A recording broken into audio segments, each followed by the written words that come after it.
What if we could tell you everything? The entire history of the world. Now, what if we told you we could do it in just 2 hours? We're going to tell the whole story, from the Big Bang to the present day. How the planet prepared for the rise of man. How the Stone Age led to the steam engine. How the first seeds sprouted into cities and civilizations. Everything is connected, and the path leads to you. It took history 13.7 billion years to unfold. We'll show you everything you need to know in the next 2 hours.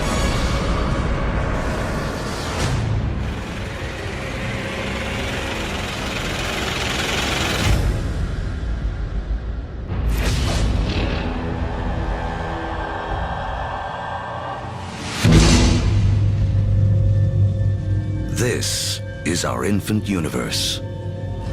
Everything that will ever exist, everything that will ever happen, all begins here, within this tiny bundle of energy, smaller than an atom. And right now, history as we know it is about to mysteriously begin. For reasons we may never know, our universe suddenly erupts.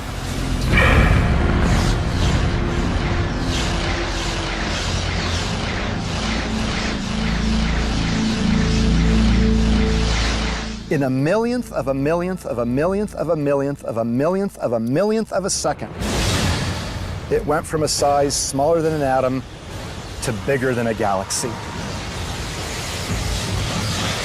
Whoosh! What you're seeing is energy, and it's one key to understanding everything that will unfold in the next 2 hours. Within a fraction of a second, the Big Bang creates all the energy that will ever exist. All the energy that will power the stars, that will fuel anything that ever lives. All the energy that you will ever consume dates back to the beginning of time. When you put gas into your car, you're tapping energy that was created during the Big Bang. You're tapping the energy of the universe itself.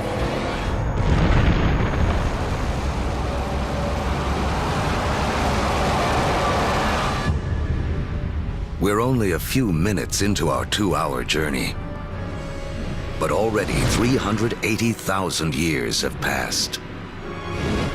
You are about to witness the birth of your original ancestors, the first atoms. This is hydrogen. The universe will use it to make everything in the world around us. Hydrogen is like a baseball team. You say, what player do I want to start my team with? Well, if I want to start a universe, I want to start it with hydrogen. Because from that, with a lot of heat and a lot of pressure, you can build more kinds of atoms. The first atoms blast through the early universe. And luckily for us, they don't spread out evenly. Because in those tiny pockets with more atoms, gravity, the great sculptor of the early universe, begins to work its magic.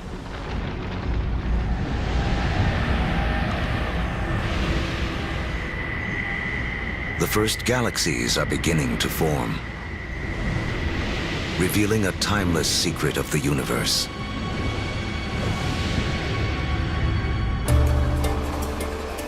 Throughout history, whenever more matter and energy can be drawn together in one place, more complex things can emerge. We have all of these urban centers around the planet where so much creativity, so much art, so much science, so much culture came about because of all these opportunities for things to interact with each other.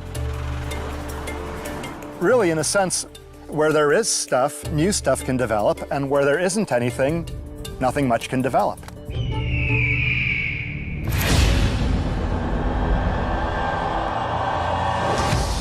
300 million years after the Big Bang, inside of forming galaxies, gravity continues to squeeze together clouds of gas and dust, causing pressure and heat to violently rise.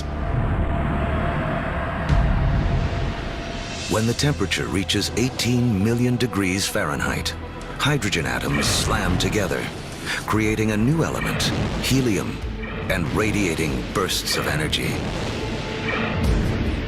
The first stars are born. Suddenly, there were these new beacons of light shining forth, pouring energy into the universe. Let there be light. But something is missing from this early universe. There are billions of stars, yet not a single planet. To form planets, and eventually people, to take the next leap that would make all of history possible, the universe needs more to work with than just hydrogen and helium. The complicated elements, the heavier things that we build stuff out of, for example, iron or life built out of carbon and things like that, they're actually manufactured in stars. We may see stars like our own sun as sources of light, but there is something bigger happening deep inside. Stars are element factories. They fuse hydrogen into helium, helium into lithium, forging 25 of the most common elements we'll need to live, including carbon, oxygen, nitrogen, and iron. So, more than 12 billion years ago, stars are already creating the element that will spur the Iron Age, allow for the building of cities, and the creation of some of mankind's most famous monuments. But a look at the Statue of Liberty reveals the next challenge awaiting the early universe.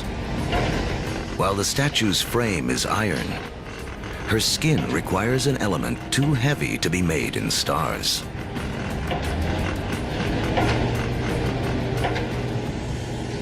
For Lady Liberty to have material for her skin, for there to be gold for wedding rings, or uranium for nuclear reactors, some elements had to be created another way. Stars don't have enough energy to do the job. But if the element factory isn't powerful enough, how about blowing up the factory? Just a few million years after the first stars formed, some of them exploded. Wham! These explosions, known as supernovas, are the biggest blasts in the universe since the Big Bang, providing the extra boost of energy needed to fuse heavier elements. In the fiery blast of their own destruction, stars create uranium, gold, all the rest of the elements that will fill our world, including copper. The periodic table of the elements is really sort of a library of matter in the universe. Those are your building blocks. Everything is coming out of that particular chemistry set.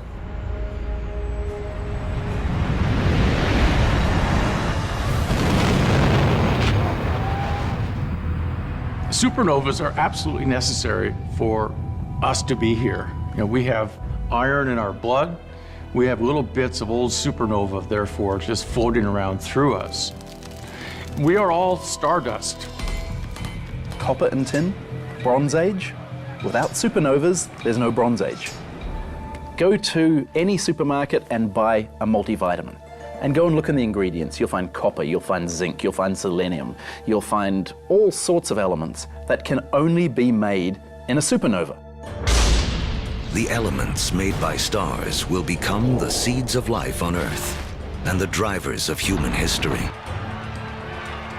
But the journey has just begun. Before there can be life, the universe has to build us a suitable home. To build a proper house, you have to assemble the right materials all in one place. Now, when planets form, It's the same thing. It's the materials that you have at hand that's going to dictate the kind of house that your planet's going to be. To get enough of the right material in the right place, all at once, takes a very long time. Over the next 8 billion years, more than half of history as we know it, the element factories continue their work.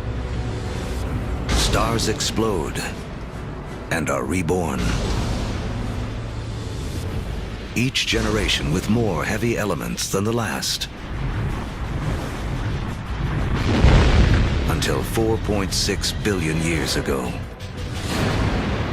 Finally, there are enough materials gathered for the next step on the path to us.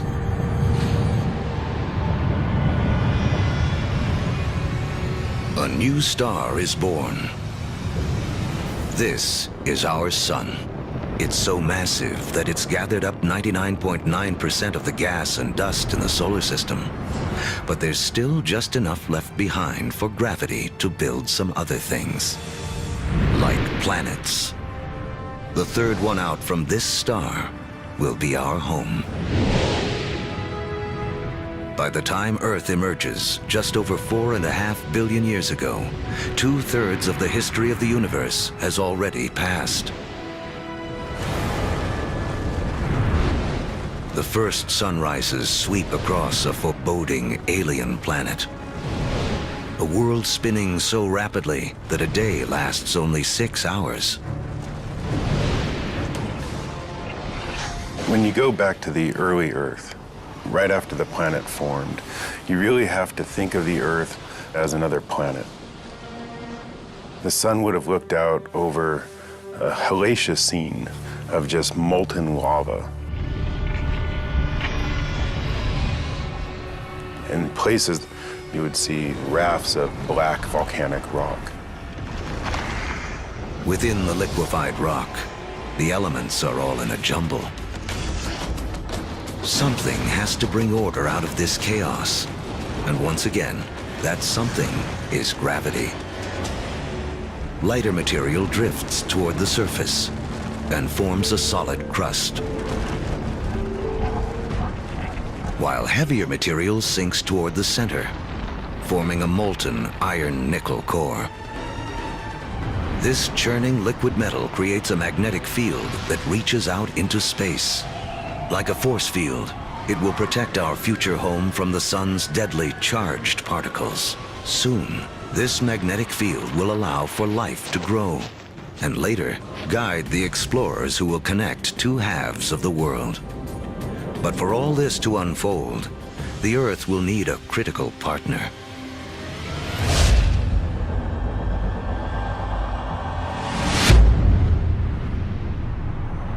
Four and a half billion years ago, an object the size of Mars smashes into the planet at 25,000 miles per hour.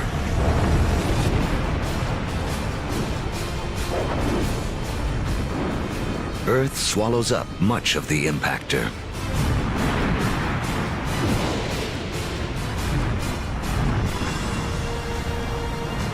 But a spray of molten debris is whipped off into space. Within as little as a year, gravity gathers this debris into a secondary sphere in orbit around the Earth, where it has been ever since. The formation of the moon was an incredibly important event in Earth's history. And in fact, its creation over 4 billion years ago is really important to the Earth's climate today. The moon keeps Earth steady. Its gravitational pull prevents the planet from wobbling, saving us from wild climate swings. And the collision that formed the moon leaves Earth tilted on its axis, giving the planet a key ingredient to life: seasons. Having seasons is very, very important for the evolution of life on the Earth. And having some stability in the tilt of those axes, that's very, very important also for maintaining life on the Earth. The moon's gravity also begins to slow Earth's rotation, which will eventually lengthen our days from 6 hours to 24.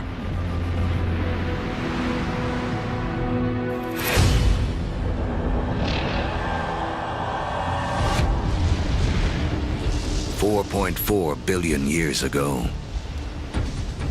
It's too hot on Earth for liquid water to exist, but there's water vapor, steam in the atmosphere.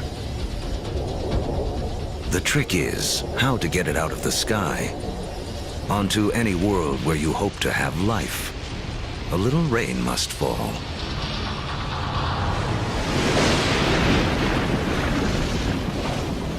For millions of years, as the planet cools, rain pours down, forming puddles, lakes, and eventually our oceans.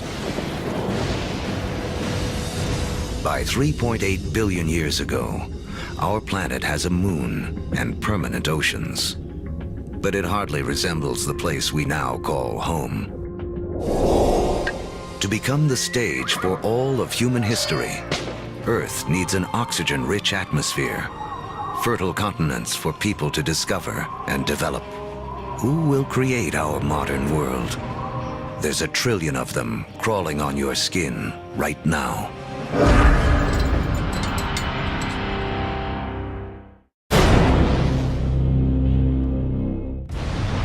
We're telling the history of the world in 2 hours, from the Big Bang to the present day.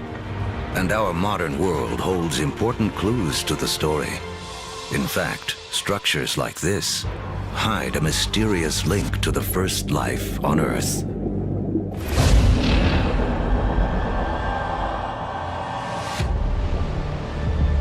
$3.8 billion years ago, beneath the surface of our primeval oceans, a revolution is taking place. 6 simple elements, including hydrogen from the Big Bang, and oxygen, carbon, and nitrogen created by stars, have combined to form the key substances that will make up all life, including us. The most spectacular is DNA. Within its spirals hide the secret codes of life. 700,000 years after the planet first formed, life on Earth begins. We stand not on the shoulders of giants, but of tiny organisms, bacteria. We're very egocentric. We think that we animals run the world, but in fact, we are very late entrants. It was an empire of bacteria long before animals. Animals come along, and we like to think that we wiped out that empire. Well, we would be dead if we wiped out that empire. I have within me an entire zoo of bacteria. In fact, each one of us has more bacteria living in our bodies than there are people on the planet. For billions of years, microbes like these will have Earth to themselves. Like our infant universe, the first life is small, simple, and full of possibilities. The secret of how it explodes into all the incredible forms we see today, including us, goes back to the beginning of time. As we've seen, all the energy that will ever exist was created in the Big Bang. All creatures need to grab their share of this energy to survive. The more we harness, the more efficiently we use it, the more complex we can become. And almost all of our share of the Big Bang's energy is beamed to us by the sun. 2.5 billion years ago, some very special bacteria figure out how to consume the sun's energy to live. In doing this, they also create the most important waste product in the history of the world: oxygen. Soon, oxygen will remake our world. But first, it has another important job to do. Earth's ancient seas are full of iron particles, and everyone knows what happens when oxygen meets iron. Here I'm a little bacterium. I've produced this oxygen molecule, and here's a big piece of iron clump. I rust it. This rusted iron collects on the seafloor. Billions of years later, these huge deposits will be raised up to become major sources of the world's iron and steel. It was these iron deposits that later on drove the Industrial Revolution. In this way, the Brooklyn Bridge and the other early landmarks of the Industrial Age are a direct link to some of the first life forms on Earth. Once there's no more iron left in the sea to rust, these ancient bacteria have a mission to complete. They create so much oxygen that it fills the oceans and escapes into the atmosphere. And from then on, we have a very different planet from all the other planets in the solar system. Now, life takes a giant leap.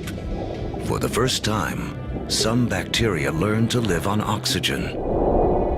Every human breath is a ritual, 2.5 billion years old. Life tends to stick with what works, even over the course of billions of years. Oxygen is a game changer. By taming its power, life has found a better way to energize itself, 20 times more efficient than anything used on Earth before. What life does with all this new energy will be the story that leads to us.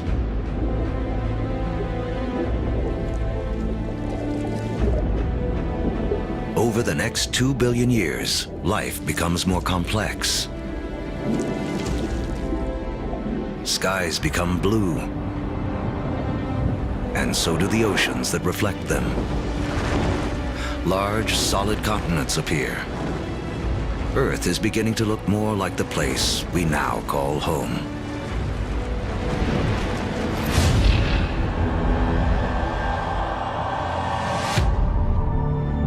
$550 million years ago, as the planet celebrates its 4 billionth birthday, oxygen levels in the atmosphere have risen from next to nothing to as much as 13%.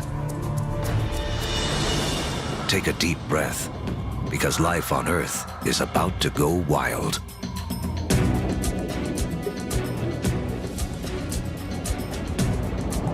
This is the Cambrian explosion, biology's version of the Big Bang. Right after you have abundant oxygen, you get size and complexity, and oxygen lets you do that.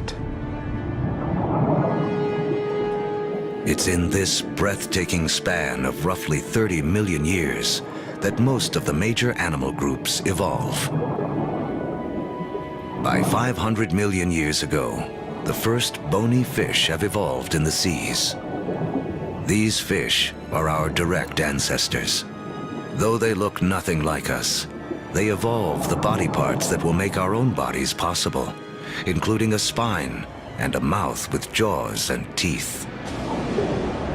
We owe a great deal to our fish ancestors. In fact, all vertebrates today really represent modifications of the original fish body plan. For the first 4 billion years of Earth's history, plants and animals have stuck to the seas.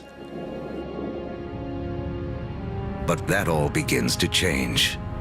With oxygen comes an ozone layer, protecting us from dangerous radiation. Plants make the move first.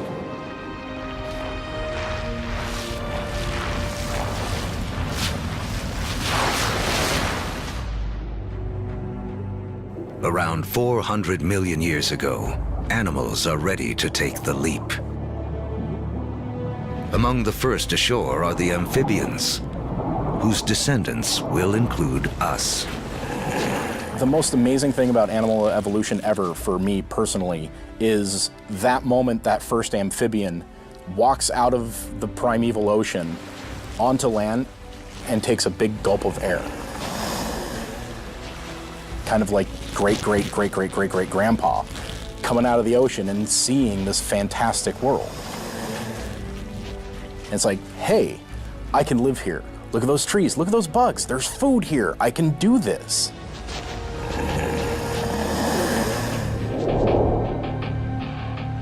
Eventually, humans will conquer every imaginable terrain. But before we can do that, our ancestors must first cut their final tie to the water. Mating season. Like modern frogs, they have jelly-like eggs that would dry out on land. But some amphibians eventually solve the problem. They evolve a new form of egg, with a shell that keeps the moisture in. This allows us to carry the ocean with us, onto land, and signals the evolution of amphibians into reptiles. You could be 300, 400, 500, 1,000 miles away from water and still have the water in that egg in order to birth. That is the key. It cuts that final tie to the ocean. That way we could colonize the rest of the land.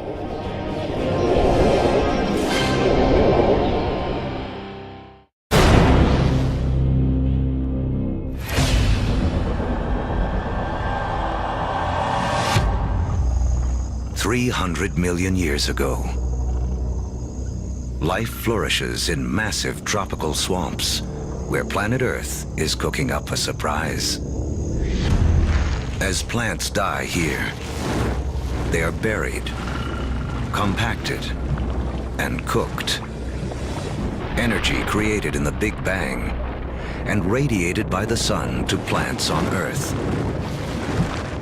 is now locked away underground as coal, a gift to be opened by human beings millions of years in the future.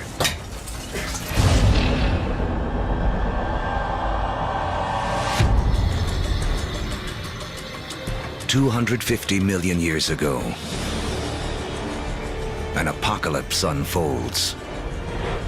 The biggest spike in volcanic activity since the early days of the planet.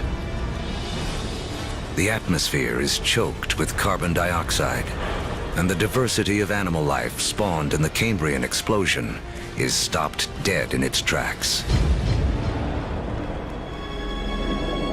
More than 70% of all species on Earth go extinct in the worst mass die-off in history, the Permian extinction. Extinction is a recurring character in the story of planet Earth. 5 times in the last 500 million years, some cataclysm wiped out the dominant species. It's a reshuffling of the deck that allows new creatures to take hold. New creatures like the dinosaurs. Dinosaurs will reign for the next 160 million years. During that time, the first hardwood forests appear. And after more than 4 billion years, the moon's gravity finally settles Earth into a 24-hour day.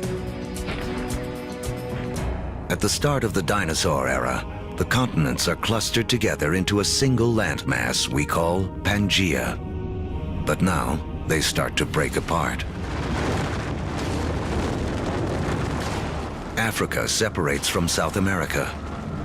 The vast Atlantic Ocean opens up, creating what will become one of the defining barriers of human history, the gulf between the old and new worlds.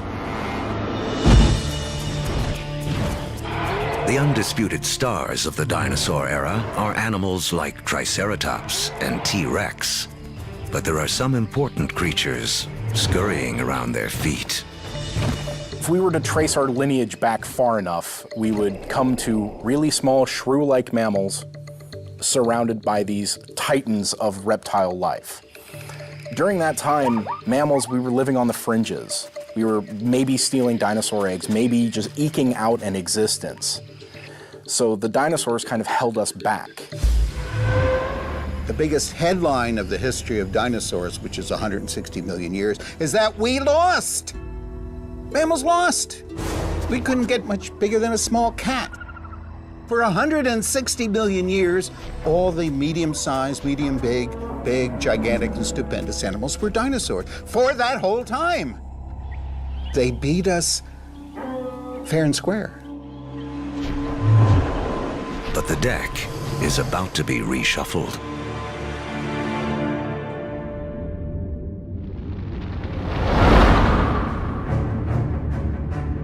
"65 million years ago, a 6-mile-wide object, likely an asteroid, slams into the Earth.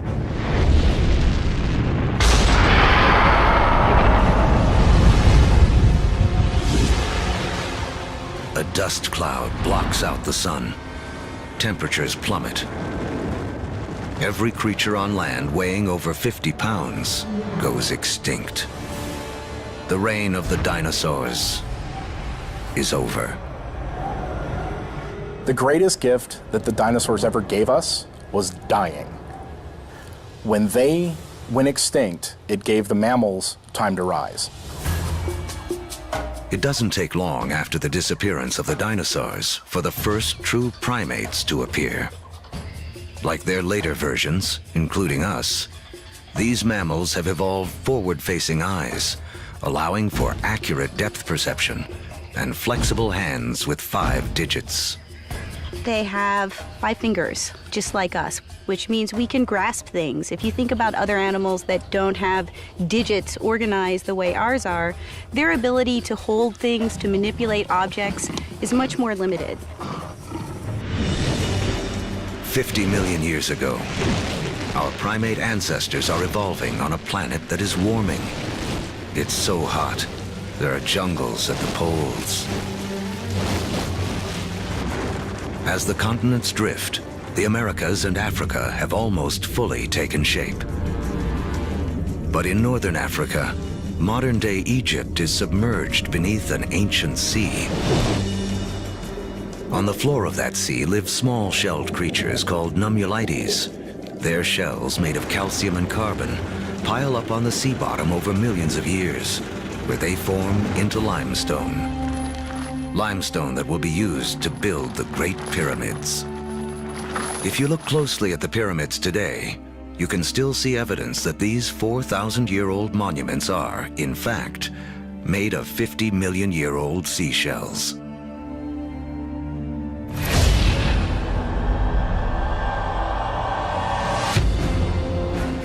By 10 million years ago, Earth is morphing into a world most of us would recognize. The Colorado River is carving out the Grand Canyon. Mountain ranges like the Himalayas have arisen. They're so tall, they disrupt weather patterns, setting the stage for a colder planet. The Isthmus of Panama emerges to connect North and South America, cleaving the connection between the Atlantic and the Pacific, disrupting ocean currents and tipping the world even more towards an ice age. With the planet getting colder, our primate ancestors hang on in the tropics. But a new creature is coming in that threatens to destroy them.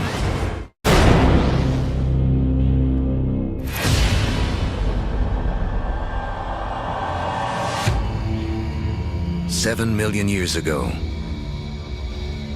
our primate ancestors lived safely in the trees. But their neighborhood is about to be invaded. This newcomer will have as profound an effect on human history as any other living thing on Earth. It seems almost impossible to believe, but one of the most important things that will lead to the emergence of us is the emergence of grass. The grasslands appear almost simultaneously around the world. We get the African savannas. We get the Eurasian steppelands. We get the North American prairies. We get the great grasslands of Argentina, appearing simultaneously around the world. In eastern Africa, Grasslands invade the traditional woodland habitat of our ape ancestors. With fewer trees and greater gaps between them, our ancestors have to adapt. Apes would notice that there's more and more apes in the same tree and less food, increasing incentives for apes to go from one patch of food to a different one separated by grasslands. Now, one way to do it is to run like hell. The other way to do it is to extend one's food sources into the grasslands and seek out the foods that are available there. And so, some apes make the move down into this stark new habitat. It's a landscape better suited to primates that can walk on two legs, keeping their heads up above the tall grasses to watch for predators. Standing on 2 feet is a revolutionary advance because it frees up our hands. Hands we will need to shape human history.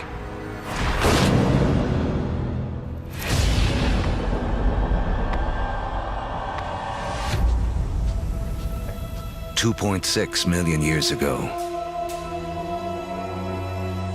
early proto-humans, or hominids, walk an Earth whose rocks are loaded with the element silicon. Created in the cores of stars billions of years before, silicon is the second most abundant element in Earth's crust. One of its chemical quirks is the ability to bond with oxygen to form crystals that combine into solid rocks. Rocks that can be chipped and shaped without shattering. Hominids started doing this 2.6 million years ago, breaking cryptocrystalline silicates to make sharp edges, and people use them for millions, literally 2.6 million years. Simply having a modified stone with a sharp edge on it, now suddenly you have a hammer. You have a crude cutting edge. A simple modified stone means a human can suddenly do 1,000 more things than we could do previously.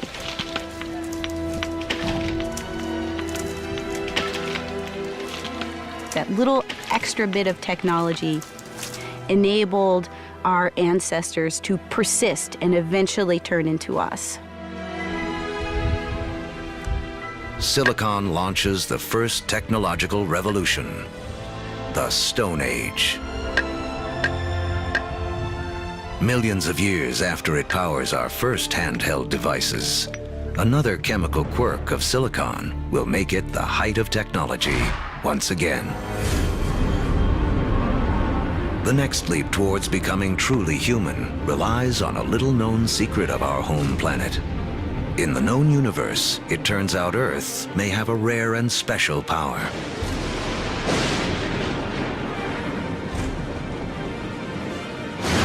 Of all the planets and moons in the solar system, we think that Earth is unique in the ability to sustain fire. Other planets and moons have lightning and lava. But only on Earth do we have the two critical things we need for fire to burn. A vast fuel supply in the form of plants and trees, and an atmosphere full of oxygen to fan the flames. If fire wasn't a possibility, you'd have nothing like us running around.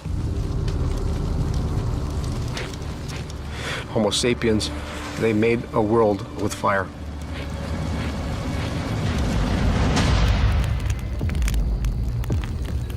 Our ancestors have fire firmly under control by 800,000 years ago. It's a skill that connects us back to the very beginning. Remember that all energy was created in the Big Bang, and all life is in a competition for our share of this energy. Using fire to cook is like having an external stomach to break down foods, releasing more calories, giving us more energy, which in turn allows us to support bigger brains. Fire is also the ultimate gateway technology. We will soon use it to turn clay into pottery, metal into weapons, water into steam power. If you don't have fire, you can't have the internal combustion engine. No fire, no metal. No fire, no rubber. It's a technology that opens a world of possibilities for creatures that know how to use it.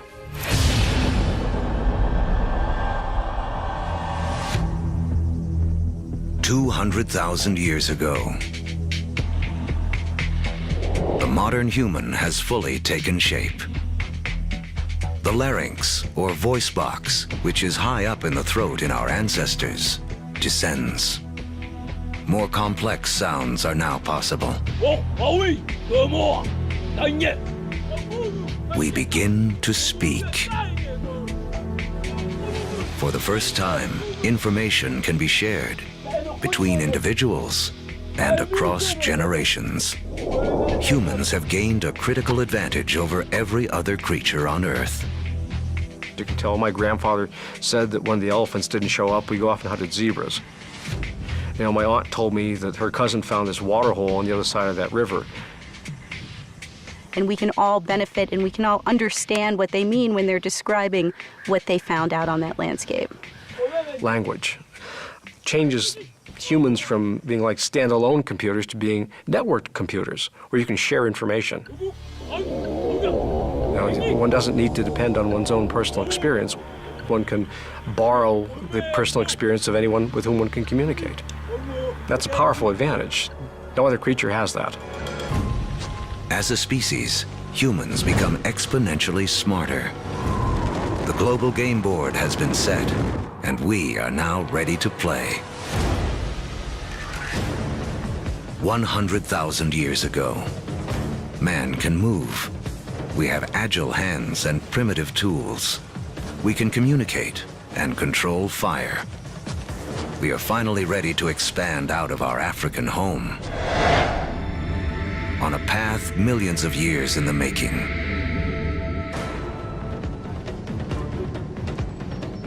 Shifting continents have linked Africa and Eurasia into the largest contiguous landmass on Earth, Afro-Eurasia.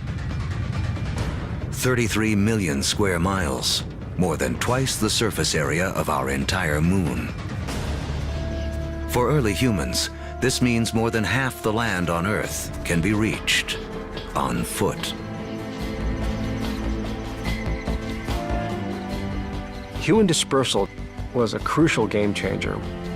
We are one of the few primates that live on more than one continent simultaneously. So what that means is that we're better insulated from the kinds of things that cause big mammals to become extinct than other primates are. It's extinction insurance. Dispersal is extinction insurance. But just as the world begins to open itself up to man, the planet turns on us. An ice age begins. Now the planet will test us like never before. By 50,000 years ago, glaciers begin to advance down from the North Pole. At the same time, humans continue their conquest of the globe, arriving in China and Australia. By 30,000 years ago, Homo sapiens reach Europe for the first time. By 20,000 years ago, with the ice nearing its most extreme, the march of man reaches the frigid tundra of northeast Siberia. Despite the trials of the Ice Age, man endures and develops the last skills we will need to be truly human. The clues lie in these symbols. We have taken an intellectual leap to think beyond the here and now, beyond what is simply needed to survive. We can only start saying we have an organism that is human, that is the same as us, when we start seeing evidence of symbolic thought. It's when we start seeing a picture of a cow that everybody will recognize as the picture of a cow. Because only when we start seeing all of those things can we say that is a human. People or creatures that think like us, that see the world in the same way as us. And from that moment on, human history was marked to be radically different to any other species on this planet. Now, with huge amounts of the planet's water locked up in ice, sea levels plummet by 300 to 400 feet. The last great barrier to the spread of man is erased. We come across the Bering Land Bridge from Siberia to North America. We are telling the history of the world in 2 hours, and in just 1 hour, more than 13 billion years have already passed. These years of preparation have allowed man to finally emerge and spread out across the planet. And human history as we know it can truly begin.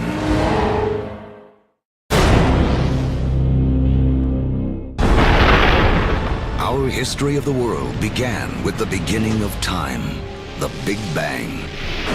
It has taken us on a journey of nearly 14 billion years. Now, as humans take center stage, it's important to remember just how small a slice of history we actually occupy. To make things simple, imagine compressing 14 billion years of history down to just 14 years. On this scale, the Earth would have existed only for the past 5 years. So that's about 1/3 of the history of the universe. Large, complex creatures would have developed 7 months ago. On this scale, dinosaurs went extinct only about 3 weeks ago. The entire recorded history of humans would span only the last 3 minutes. Modern industrial societies, the Industrial Revolution effectively, 6 seconds ago. What this shows me is that we humans have been around for only a very brief instant in the recorded history of the universe. Mankind has waited billions of years for our brief instant to shine. As the stars and our evolving planet carried out the slow work of organizing the elements in a way that would make human history possible.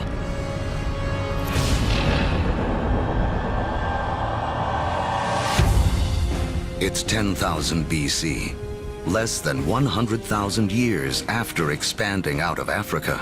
Man has reached South America. Humans have met the adversity of the Ice Age head-on, and rather than die off, we have adapted, become even more intelligent. And now we have colonized the entire globe. From coast to mountaintop. From tundra to desert. Humans are there. Our closest living ancestors, chimpanzees, live in the tropics. They only live in the tropics. Humans have managed to colonize the entire globe. Ice Age land bridges allowed man to spread around the world.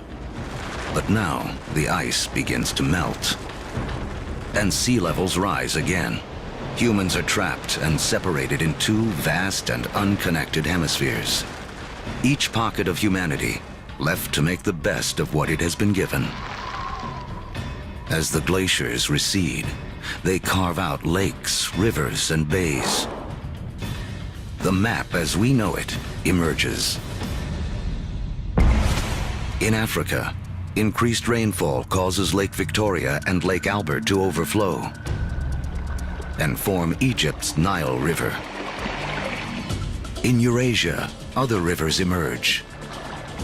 The Tigris and Euphrates in Mesopotamia, modern-day Iraq. The Indus in modern-day Pakistan, and China's Yellow and Yangtze.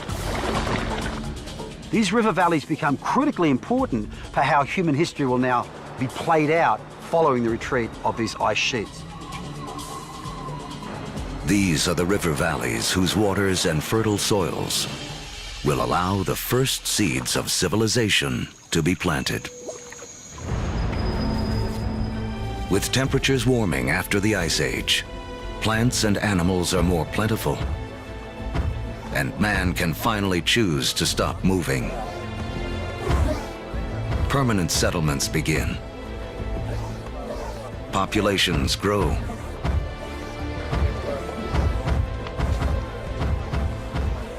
With more mouths to feed, our ancestors have to get clever. They had to find a way to increase the amount of food they could get from the surroundings. Now, one discovery forever changes the planet and the path of mankind. We learn to plant seeds. And the seeds we sow come from the same plants that millions of years earlier spurred our evolution from ape to man. The unheralded hero of human history, grass. A grass seed is tiny, right? It's no food. I can hunt a bison or I can take grass. I'm gonna hunt a bison, right? Ironically, grass seeds become the most important food crops in the world, but they're the things that are ignored by hunter-gatherers for thousands and thousands of years. People don't start using them until they absolutely have to use them. Some of the species of grass that we are most familiar with includes sugarcane. It includes wheat and rye and barley. All of the cereal crops are types of grass. So it's not just that beautiful green lawn that we measure our middle-class success from. It's also the staple crop upon which civilization depends. It is the majority of our calorie intake. Once again, it all goes back to the Big Bang. Central to the story of all life is our competition for that energy created at the beginning of time. Just as oxygen gave us an edge, just as fire allowed us to consume more calories. Switching to farming is an energy revolution. A hunter-gatherer needs 10 square miles of territory to provide himself with enough sustenance, enough energy in the form of plants and meat to survive. A farmer can harvest the sun's energy so efficiently, he can fulfill his needs using only 1/10 of a square mile of land. In the warming after the last ice age, farming begins to take hold in a half-dozen places around the globe. But by the fortunes of geography, no place in the ancient world has a better concentration of plants and animals that can be domesticated than the Middle East's Fertile Crescent. In the Middle East, we have this remarkable convergence of species that seem to have been susceptible to domestication, both plants and animals. In terms of animals, we're talking about cattle, pigs, sheep, and goats. In terms of plants, 2 varieties of wheat, rye, barley, lentils, figs, all in this very small part of the world. Unlike the Fertile Crescent and the rest of Afro-Eurasia, places like sub-Saharan Africa and the Americas have very few wild species that can be easily domesticated. It's a critical difference. People blessed with the right mix of plants and animals will become more powerful and get a massive head start on the road to the modern world.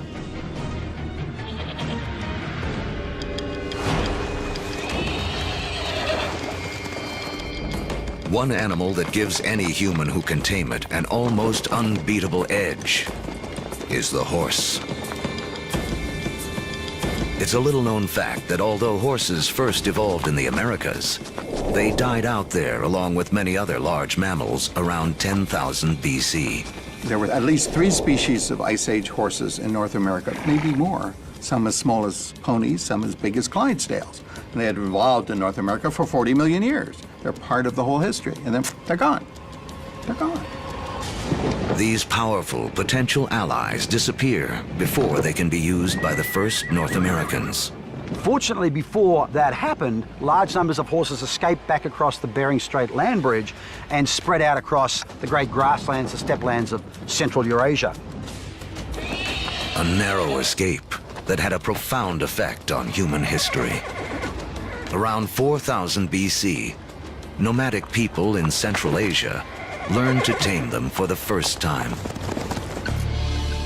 Domesticated horses will be harnessed across Eurasia, advancing everything from work to warfare. Perhaps no other animal has had a bigger influence on the course of human history. And the circle wouldn't be complete for another 5,000 years when Christopher Columbus would bring horses with him on his second voyage to the Americas. His horses would be the first to set hooves in the Americas since the Great Die-Off over 10,000 years earlier.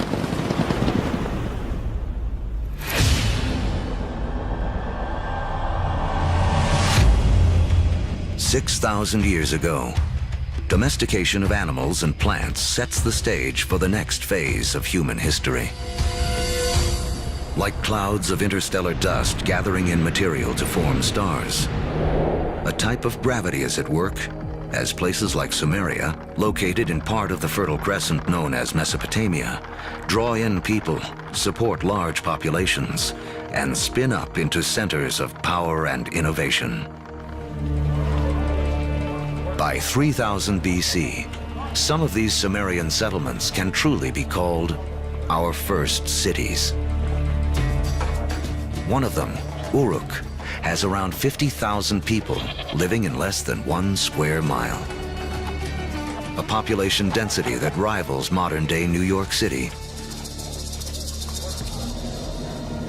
Humans have become so efficient at deriving energy from domesticated food that this land area, which would have supported only a single hunter-gatherer, now can support thousands. But a change in diet also triggers a new dependence. Once you move to agriculture, you are depending for 80–90% of your calories on perhaps 1 or 2 species. In the case of the Middle East, wheat and barley. In the case of wheat and barley, they both ripen at about the same time. Humans have to gather the seeds at the same time. So now we have our food for the year that has arrived in one hit. It's like getting your salary paid once a year. You need to record it, you need to plan, because if inevitably your crop fails, you have famine, and you're not gonna have another go for another 12 months.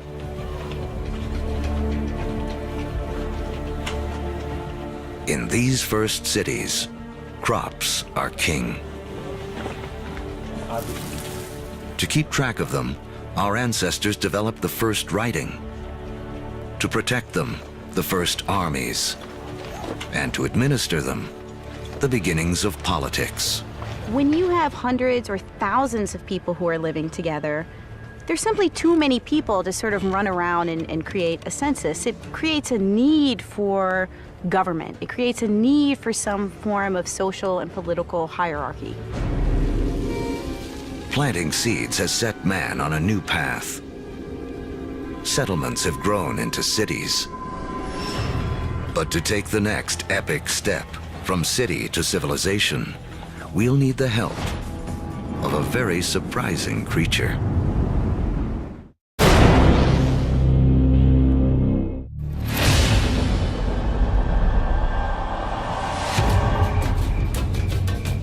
"5,000 years ago, after wandering the Earth for more than 100,000 years, mankind has begun to settle down. We cluster near rivers, along the Tigris and Euphrates, the Nile,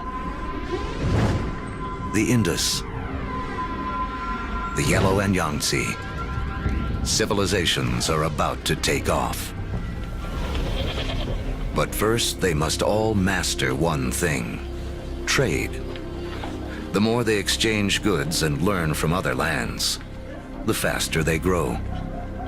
It seems that long-distance trade and communication is a necessary precursor to allow urban civilization as we know it. And surprisingly, the first civilizations arise on the back of a creature with a lowly reputation in the modern world: the donkey. The donkey caravan is the interstate highway and high-speed internet of its day. Their routes will lay the groundwork for the modern world. Moving not only goods like timber and bronze, but ideas and stories. The civilizations they connect will be some of the first described in the Bible. The caravan routes converge at the Persian Gulf, where they link up with ships that carry goods to India. It essentially brought these civilizations together into great cultural and material exchange, and really was the beginning of the trend towards globalization. It is a key to understanding how our world works to this day. Just like the first civilizations, we trade and form networks. These networks form hubs. And throughout history, being at that hub has meant one thing. The amount of ideas, the amount of cargo that passes through a region seems to have a direct correlation to how powerful and important they are. By 2000 BC, humans have gone from humble huts to massive monuments. In Africa, great pyramids arise on the banks of the Nile. The first stages of Stonehenge rise up in ancient Britain. And back in Samaria, artificial temple mounds called ziggurats climb ever higher toward the heavens. To cement these massive structures together, the builders of Samaria turned to a substance that oozes from seepages along the Euphrates River. It's called bitumen. Used as asphalt in the modern world, it is the first petroleum product to be exploited by mankind. While bitumen is highly prized, the lighter, thinner substance oozing from the ground along with it is considered a nuisance by the ancients because it catches fire so easily. The ancients call it naphtha. We call it gasoline. And it's one of the first indications of the vast oil fields that will one day turn the cradle of civilization into a center of wealth and warfare. The legacy of these first civilizations can be seen in surprising ways. The Sumerian counting system was based on the number 12 rather than 10, which is why we divide our days into two 12-hour blocks, our hours into 60 minutes, and our minutes into 60 seconds. The Sumerians also likely invented the wheel, which eventually leads to another innovation that will change the course of man, the chariot. Thus bringing together the Sumerian invention of the wheel, right, with the domestication of the horse that had occurred amongst these nomadic peoples into this really formidable piece of military technology. Around 1200 BC, a chariot-driven clash of civilizations cuts off trade routes for copper and tin, the metals we need to make bronze tools and weapons. But luckily, the stars have made us an alternative: iron. Now, metalsmiths make a crucial discovery. By working at higher temperatures, they can release the power of this ancient metal. Easier to sharpen and 700 times more common on Earth than copper. It is a game changer. Humanity enters the Iron Age.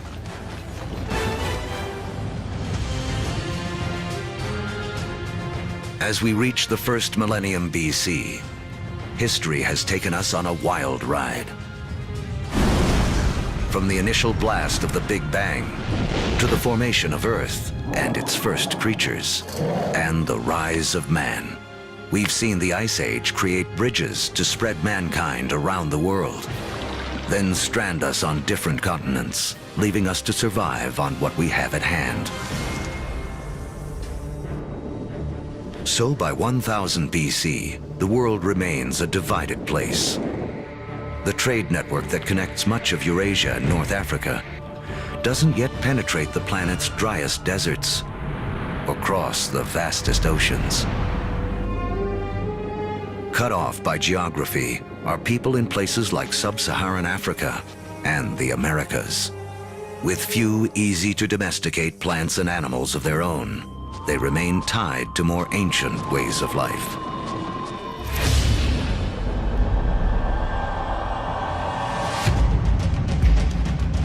In 600 BC,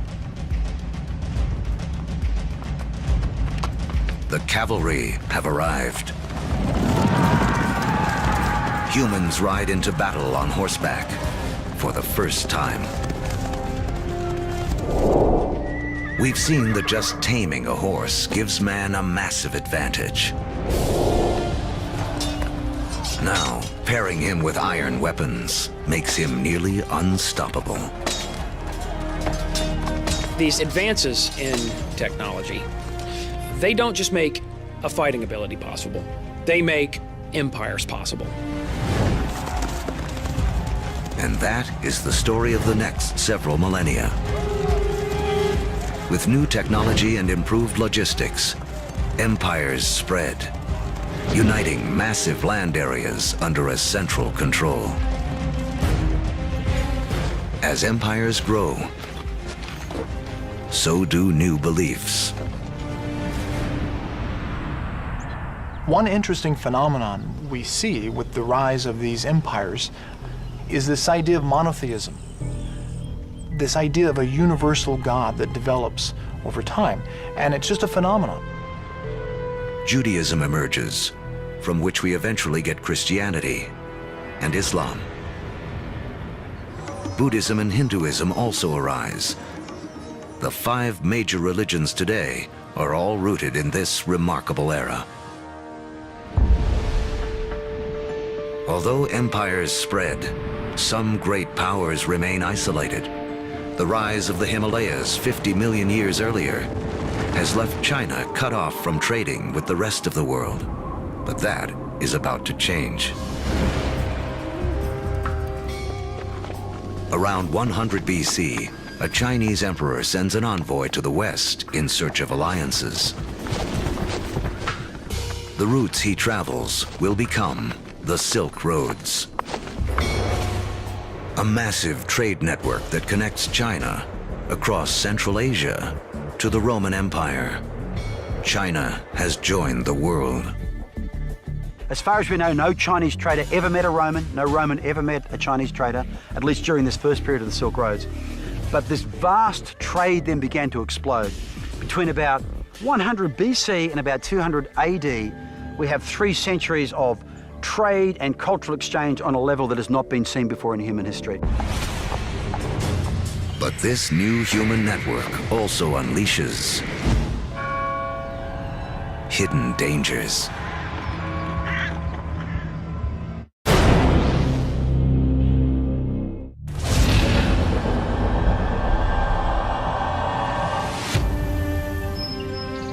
By the beginning of the Common Era, great empires have risen and a massive trading network connects most of Europe and Asia.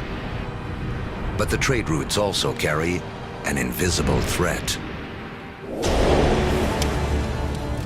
Disease. Massive epidemics that some blame for taking down both the Roman Empire and China's Han Dynasty.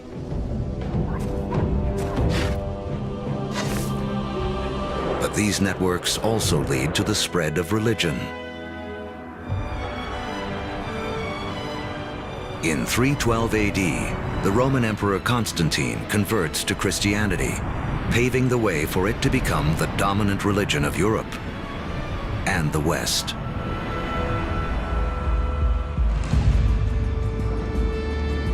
Three centuries later, Islam also emerges. A religion that will, for a time, unify a territory 2.5 times larger than Rome ever was. Arab trade will drive innovation for the next 1,000 years and expand the global network to places it has never gone before. The Arabs are sitting in the middle of Afro-Eurasia. There are Arab traders who are sailing off to China. There are Arab traders who are traveling all the way to the Atlantic Ocean. So they are sitting in the middle of the hub. One secret to Arab trade: the camel. A creature whose ancestor, like the horse, escaped across the Bering Land Bridge out of North America. A caravan of 6 camels can lug as much as 2 tons of cargo as far as 60 miles a day, twice the load of a donkey caravan in half the time. For the first time, camel caravans open up reliable trade routes across the formidable Sahara Desert, leading to the formation of the first states in West Africa. Arabic trade expands, moving salt from the Sahara to Rome, rice from Eastern Asia to India, the secrets of making paper out of China into Europe, and countless other inventions and ideas around the world. Where does our word for lemon come from? Where does our word for coffee come from? They're all Arabic, because the Arabs brought a huge number of food crops into Europe. Oranges, citrus crops, they come from South China.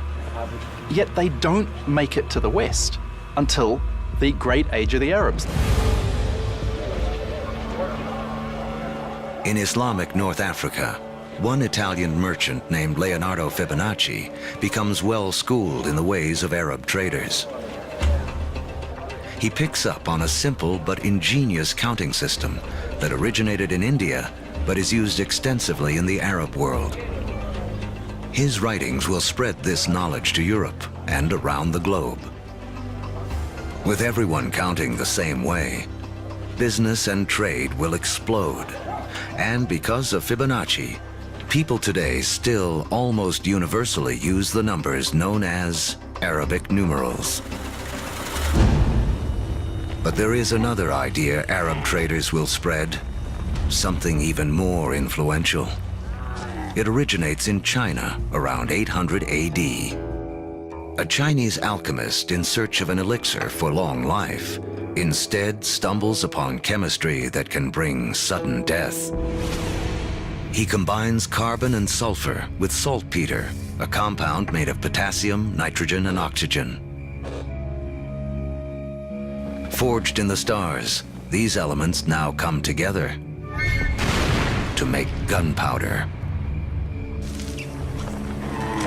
The recipe for gunpowder eventually moves west across the Silk Roads to the Islamic world, where Muslim warriors use it to fire cannonballs at Christian crusaders.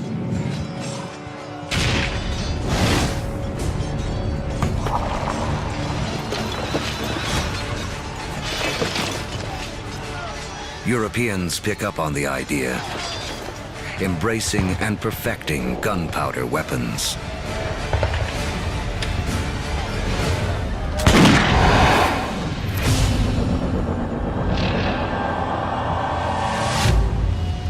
In 1492 AD. There are roughly 400 million people in the world, but it is still divided in two. In the Americas, the civilizations of the Aztecs, Mayans, and Incas have all arisen. While halfway around the world, in the aftermath of the fall of Rome, Europe has cracked like an egg into individual states. For Italian-born Christopher Columbus, this means he can appeal for funding from a succession of European rulers, until he finally convinces the King and Queen of Spain to back his expeditions. It has taken all of Earth's history to make Columbus's journey possible. For tacking into the wind, he uses triangular sails, a technology copied from the Arabs. To guide him, the compass, an invention from China. And guiding the needle, a magnetic field formed with the core of the planet itself. Although Columbus is looking for a new way to sail to India, what he does instead is finally and forever connect the two halves of the world. The voyage is not just significant in American history. As you'll see, it's a pivotal event in all of human history. Nothing will ever be the same.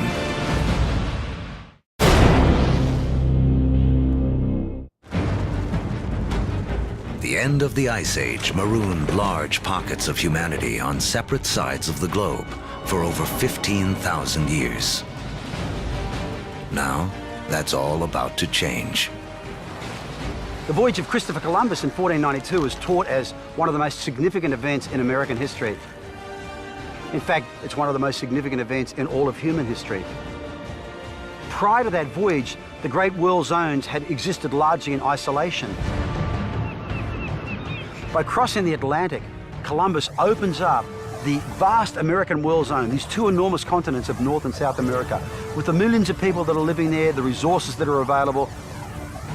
And for the first time, people living in Eurasia become aware of this other part of the world. Until the voyage of Columbus, these people may as well have been living on different planets, so isolated were they. A trade network that started with the first civilizations, connected Europe, Asia, and Africa, now reaches across the Atlantic. In this vast new global network, new hubs will form. And once again, power will shift.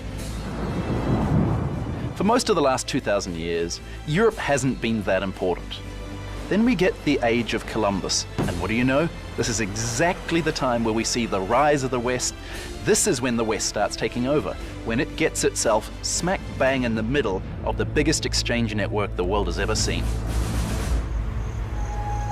Now, foods that had been isolated on disconnected continents begin to move around the world.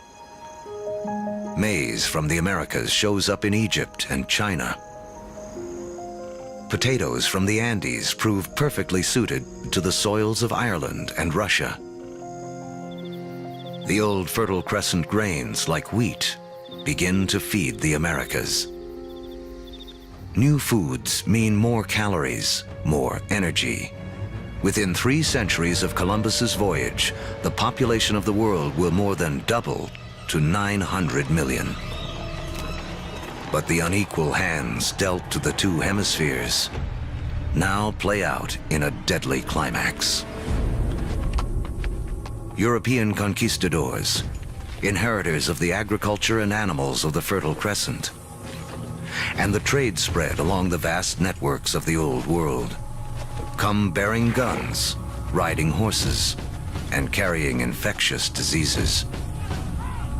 The result, slaughter. In the years following Columbus's first voyage, 95% of the native population in the Americas will die from European guns and germs.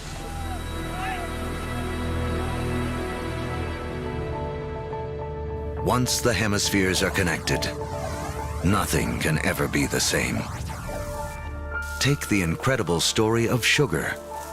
Chemically, it's the only source of fuel for our brains, a substance we are programmed to crave. Raw sugar comes mostly from sugar cane. Once again, a grass will play a central role in the story of mankind. First cultivated more than 6,000 years ago in Asia, Europeans discovered sugar in the Middle East during the Crusades and carried it home. Europe was hooked. But there's virtually nowhere in Europe where sugar can grow. Then we have Christopher Columbus and the discovery of the New World. And the Spanish conquistadors, yes, they initially are very interested in the gold and the silver, but really, they just want to make it rich. They don't care how they're going to make it rich. And once the gold and the silver has been looted, the next step is to open sugar plantations. The Spanish themselves don't want to work in the sugar plantations. They start looking around for a new labor force.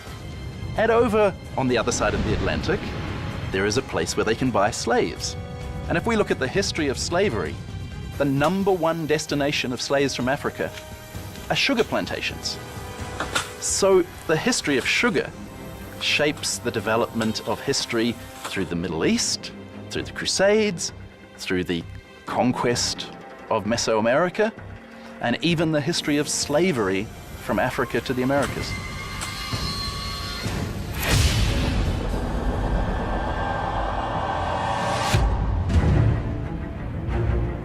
In the year 1700, mankind has hit a wall. Most humans continue to live simple lives, more like our ancient ancestors than our own. When you think back to the world in 1700, most people were farmers, most people practiced small-scale subsistence agriculture, most manufacturing was done in workshops. In 1700, it takes over a year for cargo and information to circle the planet. longer than it would take us today to get to Mars. What's holding us back is how we power our lives.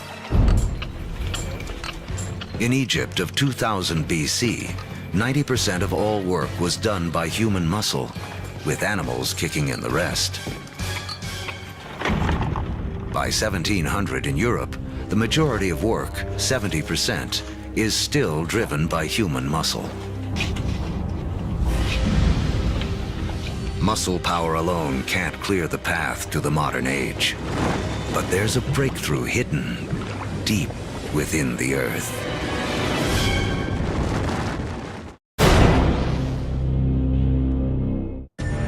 As our history of the world in 2 hours races towards a close, mankind has hit a wall. Human progress is stalled by the limits of our muscle. To break through, we'll need a new way to power our lives and the entire history of the world. Remember that billions of years ago, iron from exploding stars was gathered up into planet Earth during its formation. Thousands of years ago, man started using this iron for tools and weapons. To keep our forges burning, we began cutting down our forests. Now, 300 years ago in Britain, iron is in high demand, and the trees are running out. The British need a new source of fuel, and thanks to the decayed remains of ancient ferns, they have one. Coal. But coal itself won't power mankind into the modern world. There's one more fateful twist in the story. As the quest for coal takes miners ever deeper into the ground, water begins flooding the tunnels. To pump out the water, a new invention is needed. In 1712, Thomas Newcomen produces a pump powered by burning coal and driven by steam. Newcomen's machine is the first practical steam engine. It is this combination, energy and engine, fuel and machine, that will free man from the limits of his own muscle and change the world. The Industrial Revolution begins. Along with political revolutions in America and later France, this technological revolution forever transforms the landscape of the world. And before long, the Atlantic world has become the new economic, therefore cultural, therefore political, therefore military leader, and will utterly dominate global geopolitics from that moment to this. Trains thunder across the countryside. By the 1870s, the internal combustion engine has arrived, and the Germans invent its killer app, the automobile. Oil, the substance which the ancients considered too flammable to be of any use, becomes the most important commodity on the planet, fueling even more innovation. The telegraph and telephone move messages at lightning speed. With electricity, mankind reclaims the night from darkness.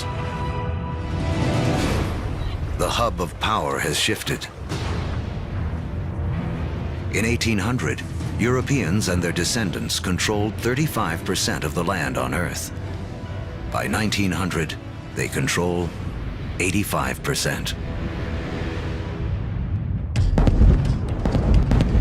By the 20th century, fossil fuels and the internal combustion engine have amplified everything, including warfare. That technology meant that military power and military conquest was something that could be international in a way that it had never been before. In the 20th century, almost 3 times as many people are killed as a result of war as in the previous 2,000 years of human history combined. The application of the industrial skills, the industrial technologies of the 18th century reached their culmination, I think, with these extraordinary events. And it's all being driven again by the micro-fossilized bodies of organic entities that disappeared into ancient swamps millions and millions of years ago. The Industrial Revolution also allows the human population to explode. It has taken 200,000 years of human history, from the dawn of man to the year 1900, for the population to reach 1.6 billion. Now, within the 100 years of the 20th century, it nearly quadruples to more than 6 billion. The 20th century is the most extraordinary moment in human history. Never before have we seen change on such a scale.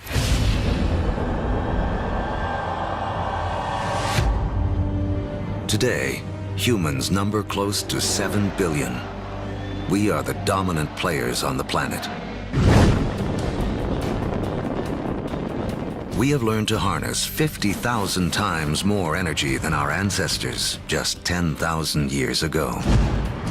This energy drives our fast-paced lives and a literal World Wide Web, a network that, as we have seen, has been in the making for as long as humans have walked the Earth. Our 2-hour story is coming to an end. A story that really began 14 billion years ago with a tiny universe where everything was all in one place. Then the Big Bang. All the energy that has ever existed created in an instant. Gravity sculpted our universe. For billions of years, stars and supernovas created all the elements we would eventually need. Then an extreme Earth took shape and settled into just the right conditions to support life. As the planet evolved, life competed for energy and grew more and more complex.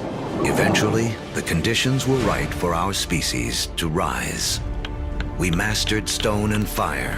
When the Ice Age came, we spread around the planet. And when the ice melted, we were stranded on different continents. We learned to bend plants and animals to our will. We built cities, then civilizations. We created a vast network that linked empires, joined continents, then crossed oceans. Just when it seemed we had reached our human limit, we found the energy and technology to carry us into the future. On Earth, the seeds of the past have bloomed into a present filled with energy and creativity. The stories of billions of lives have played out against the backdrop of a universe almost too vast to comprehend. In everything that we do, in all that we are, we remain living monuments to the past as we continue to make history every day. Revealing a timeless secret of the universe.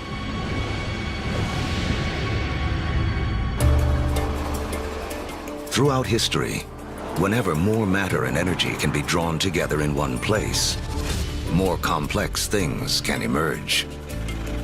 We have all of these urban centers around the planet where so much creativity, so much art, so much science, so much culture came about because of all these opportunities for things to interact with each other. Really, in a sense, where there is stuff, new stuff can develop, and where there isn't anything, nothing much can develop.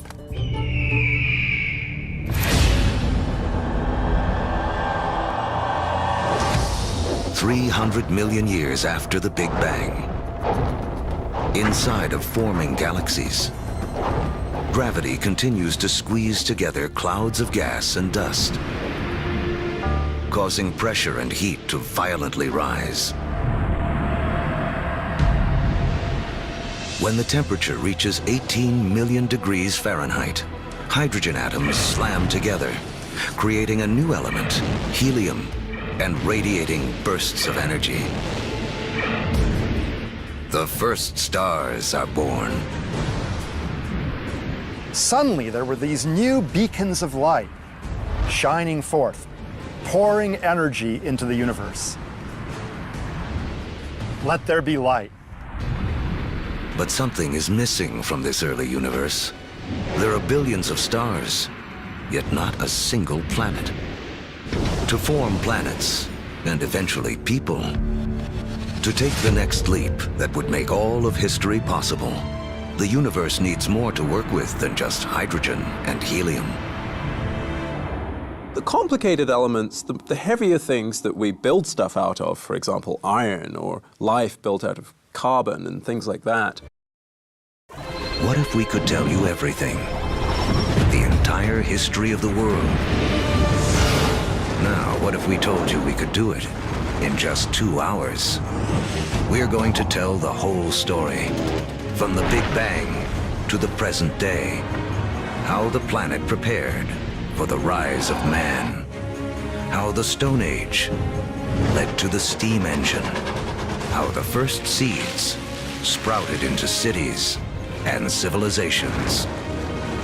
Everything is connected, and the path leads to you. It took history 13.7 billion years to unfold.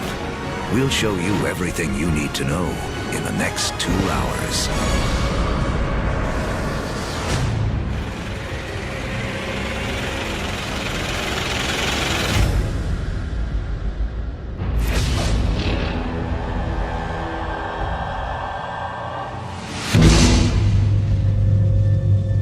This is our infant universe.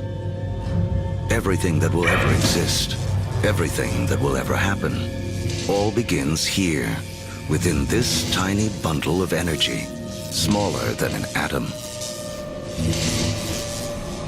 And right now, history as we know it is about to mysteriously begin. For reasons we may never know, our universe suddenly erupts.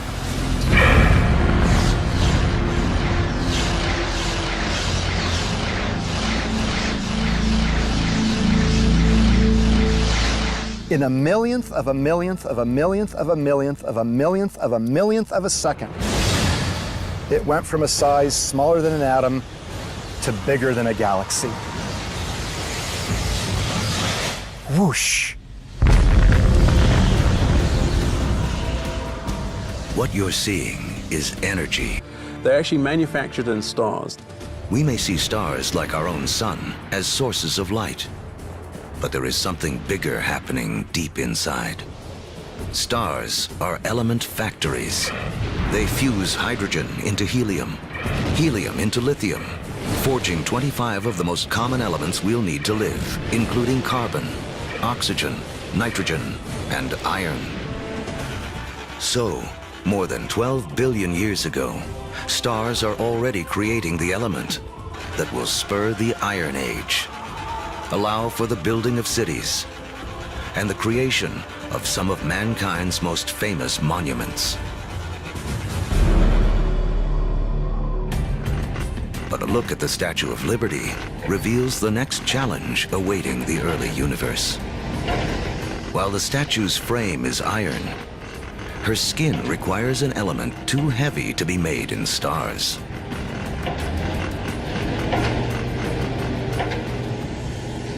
For Lady Liberty to have material for her skin, for there to be gold for wedding rings, or uranium for nuclear reactors, some elements had to be created another way. Stars don't have enough energy to do the job, but if the element factory isn't powerful enough, how about blowing up the factory? Just a few million years after the first stars formed, some of them exploded. Wham! These explosions, known as supernovas, are the biggest blasts in the universe since the Big Bang, providing the extra boost of energy needed to fuse heavier elements. In the fiery blast of their own destruction, stars create uranium, gold, all the rest, and it's one key to understanding everything that will unfold in the next 2 hours. Within a fraction of a second, the Big Bang creates all the energy that will ever exist. All the energy that will power the stars, that will fuel anything that ever lives. All the energy that you will ever consume. dates back to the beginning of time. When you put gas into your car, you're tapping energy that was created during the Big Bang. You're tapping the energy of the universe itself.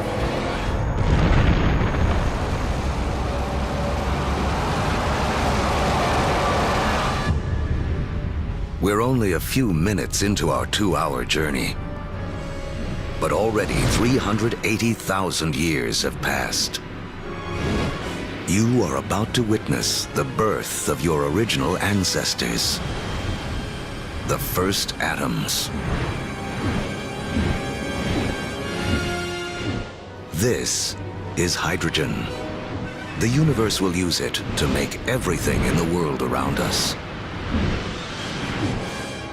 Hydrogen is like a baseball team. You say, what player do I want to start my team with? Well, if I want to start a universe, I want to start it with hydrogen. Because from that, with a lot of heat and a lot of pressure, you can build more kinds of atoms. The first atoms blast through the early universe. And luckily for us, they don't spread out evenly. Because in those tiny pockets with more atoms, gravity, the great sculptor of the early universe, begins to work its magic.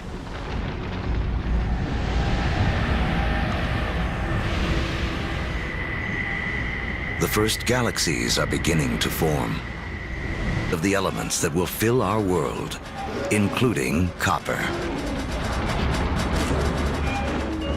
The periodic table of the elements is really sort of a library of matter in the universe. Those are your building blocks. Everything is coming out of that particular chemistry set.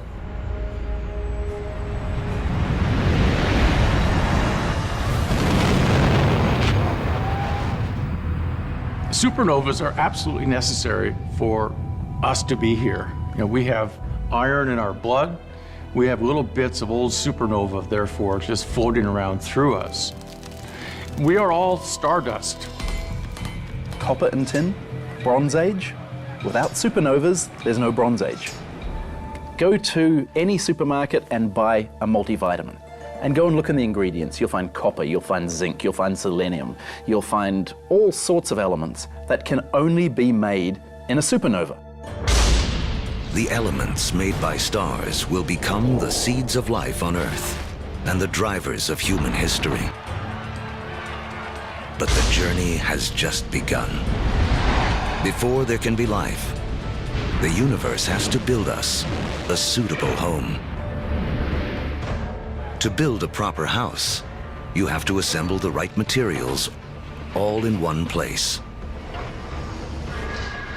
Now, when planets form, it's the same thing. It's the materials that you have at hand that's going to dictate the kind of house that your planet's going to be. To get enough of the right material in the right place all at once takes a very long time. Over the next 8 billion years, more than half of history as we know it, the element factories continue their work. Stars explode and are reborn.